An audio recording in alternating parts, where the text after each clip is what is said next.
Okay, this is project 2B for Excel in the Go book for Excel 2010. And first thing we want to do is open the 2B weekly sales file. So let's go to our File tab and open. And mine is in the Excel Chapter 2 folder, and here it is, weekly sales. Open that up. And the first thing we're going to do is what we always do. We're going to save it. We're going to remove these first two characters from the beginning here and put last name, first name with some underscores in there. Whoops. And save it.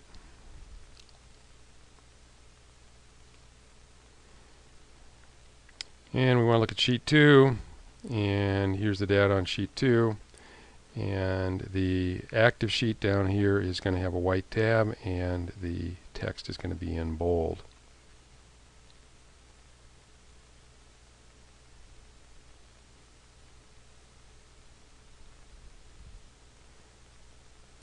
Okay, on sheet 2 here it says, notice this is in store, and on sheet 1 it's online. And so we want to go to sheet 1 and double click to select the sheet tab name, and if you double click it turns black, it gets selected, and whenever you got something selected like that you can just type right on top of it. So that's what I'm going to do, and we'll call this online sales. And on sheet 2 we're going to rename it. We're going to do it the other way this time and right click and choose rename, and this is going to be in-store sales. So there's two ways to rename a workbook, or a worksheet rather. The whole thing is a workbook. The individual sheets are worksheets. And we want to go to the in-store sales tab, and we want to go up here, and we want we want to go down here. We want to right click and choose the tab color, and we want orange accent 6, which should be this one right here. Click on that, and now if I click off of this, it's tinted a little bit. That always happens when it's the active worksheet. It lightens up, but if you click off of it, then you can see the true color.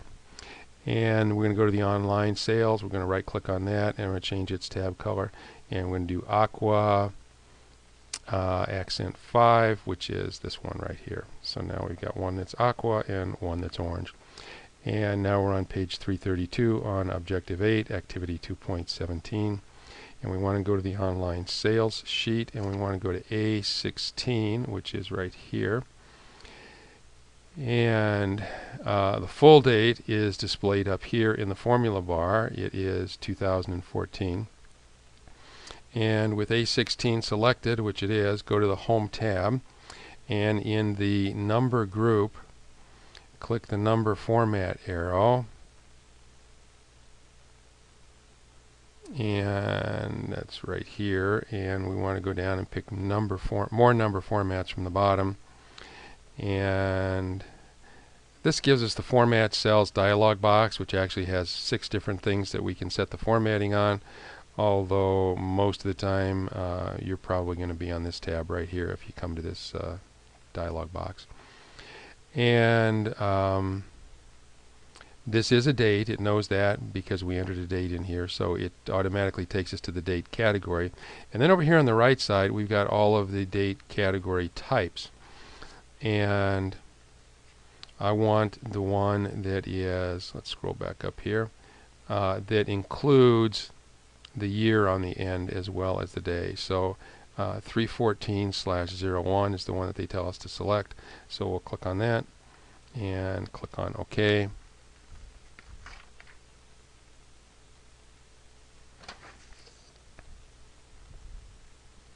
And now we're going to go to cell A19, and we're going to type 8.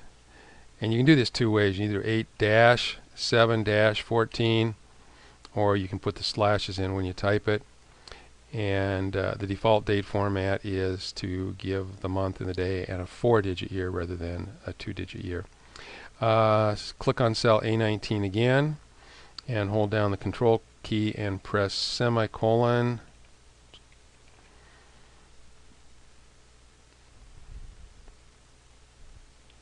And press enter, and it puts the current date in. So that's a keyboard shortcut for doing the current date, control semicolon, but it's probably a little bit hard to remember. We want to go back up here and we want to get back to 8/17 or 7/14, and there we go. Okay, go to A16, back up here, and on the Home tab in the Clipboard group, click the Format Painter button. And so this is our paint. We're going to dip the paintbrush in it, and then we're going to click on A19, and now they're both formatted exactly the same way. Okay, now we're in Activity 2.18 at the bottom of page 334.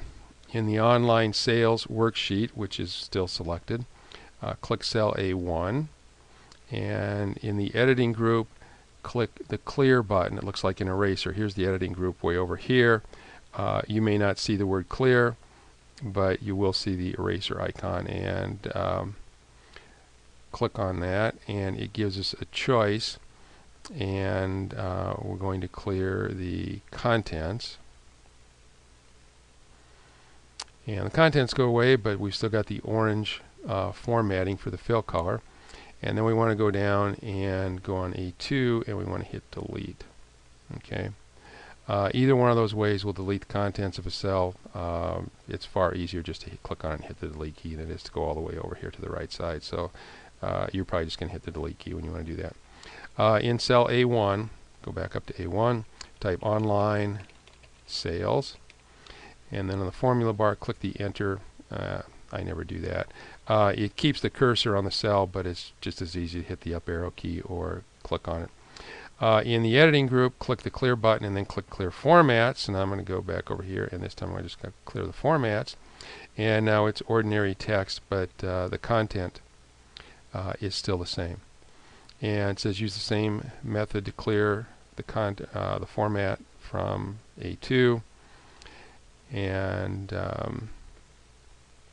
in the number group, notice that it is the general format. And on the Quick Access toolbar, click the Undo button. And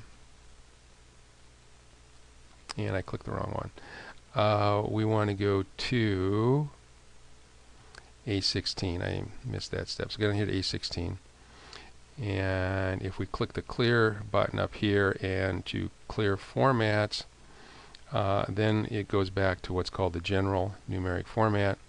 And what we see here is a number that tells us, this is called a date serial number, and it's the number of days that have passed since January 1st, 1900, which is basically the beginning of time as far as Excel is concerned. So 8/3/2014 is 41,854 days since January 1st, 1900. I want to click on Undo here. I can also do Control-Z to restore the format. And now we're on page 336, Objective 9, Activity 2.19. And we're going to copy and paste, and we use some paste options. So I want the Online Sales worksheet active, and I want to select A4 to A19. So A4 down through A19. And what I want to do is I want to right click and choose Copy. Okay, now I think the easier way to do that is do a Control-C, the keyboard shortcut. Now I've got dancing lines around the border. It's just been copied to the clipboard. And at the bottom I want to click on the In-Store Sales, and I want to go to cell A4, and I want to paste it in. And if I go to the Paste button up here, there's a whole bunch of choices here, and the first one is just ordinary paste, and if I click on that, that's what I get.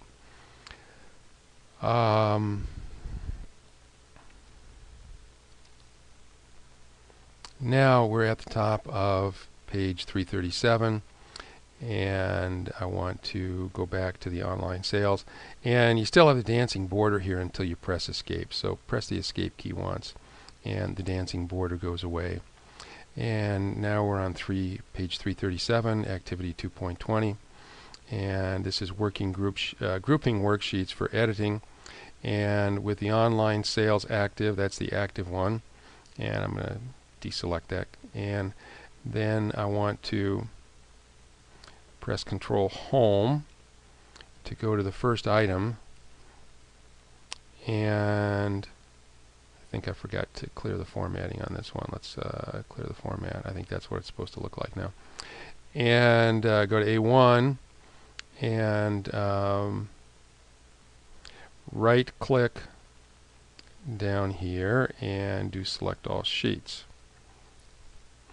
And now both of these are white to indicate that they're both selected. The background is white, although it's got a little orange tint to it here. But up here the word group appears whenever you've got more than one worksheet selected at the same time. So when you see that up there, it's telling you that any formatting you do in a given cell will apply to all of the sheets for that cell. So I want to select columns A through G, and I want to set the width to 85 pixels, and it's pretty close to 85 right now.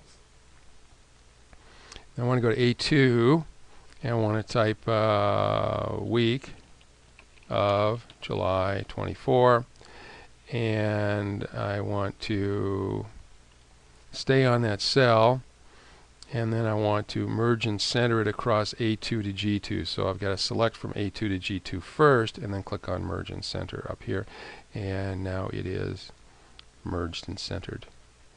And then it says apply the heading 1 style.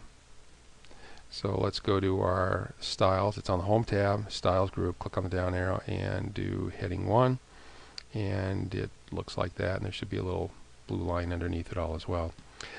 Click E4. Okay, here's E4, and type total food sales, and hit tab. That'll slide us over to column F, and we're going to type non-food sales, and tab, and then in column G we're going to do total and press enter. Okay, so you get 3 more columns there now, and we're on number 6 on page 338. Select the range A4 to G4 from here over to here, and apply the heading 3 cell style. So heading 3 looks like this, and in the alignment group click center and middle align, which will align them vertically from top to bottom, halfway in between the top and the bottom of the cell, and then turn on the wrap text button, which is right here, and this is what we get. Okay, now it appears that even though I set it to 85, that these columns are not wide enough. So what I'm going to do here is I'm going to grab these, and these 2 columns need to be a little bit wider, so I'm going to make, let's try 90, see if that works. 90 does not work. Let's try 100, and that works. Okay, so if yours didn't come out right when you set the width to 85 pixels, change it until there's enough room so that these words do not get broken up in the middle of the word. Now we're on page 339, activity 2.21, and I want to display the online sales worksheet. That would be this one, and notice they were still both selected, and I had to click off of one and then go back and click in. Now I've only got one selected. It says verify that they're not grouped, so the word group is no longer up here, and this is now orange again, which also tells you that they're not grouped. Click in cell A1 and type food and non-food items.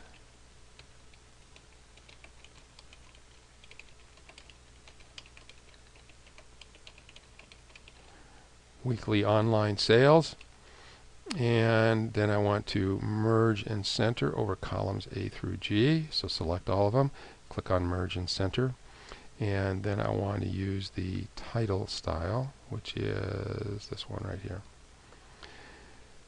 Okay, now we're on number 3 on page 339 in the column titled non-food sales. Click F5, which is right here, and in the range F1, F5 rather to F11, type the following data.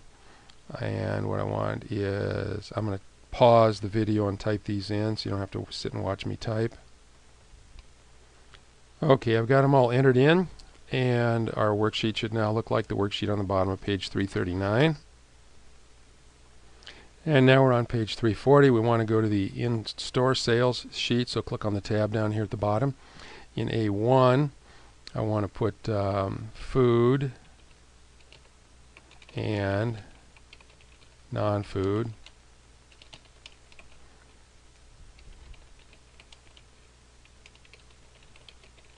Weekly in-store sales, and I want to merge and center across A through G and apply the title just like I did on the other one. So let's merge and center, and then let's go over here and do a title style, and that takes care of number 4. In the column entitled non-food sales, we need to type in the values at the top of page 340, and again I'll pause the video while I do that. And we're now on number 6 at the bottom of page 340. We want to right click the online sales tab,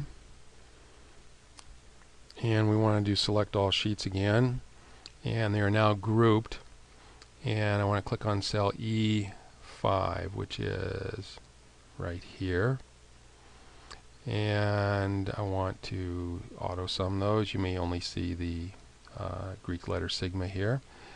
Click on that. You can also click on the down arrow. If you do, make sure you choose sum, not one of the other functions. And it will try to sum all of the numbers that are in that row. And press enter, and we should get 2799.23, which we do. And go back and select it, and get your fill handle in the lower right hand corner, the skinny black plus sign, and drag it down through row 11. And now our number should be, okay, I want to go to F,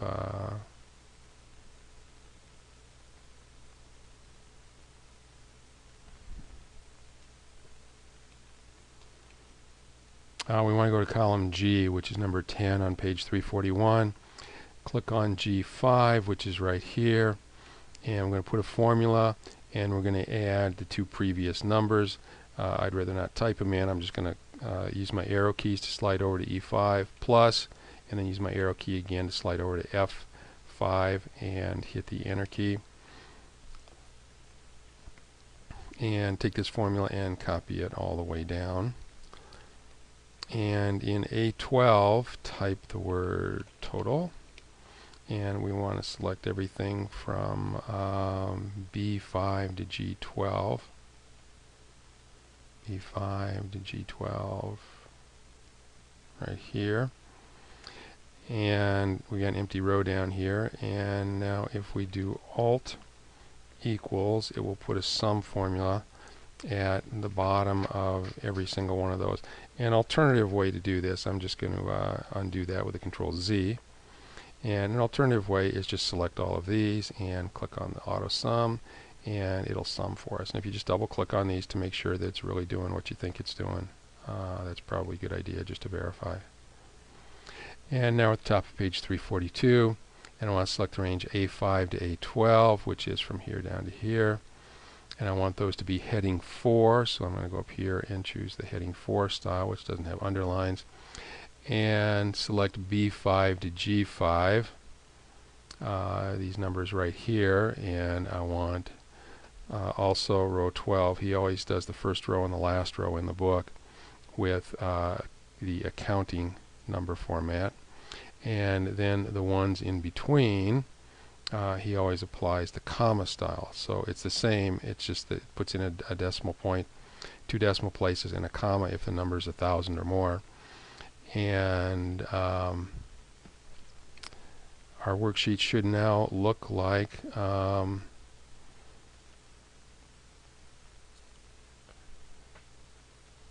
me see, he flips over to in-store sales. Okay, so now the one at the bottom of page 342 should have 14,274.53 there, which we do. And in the online sales, that's the picture at the top of page 342. and the number there should be 27,296.43. So that's good. I've been talking about 20 minutes now, so we will continue project 2B in another video.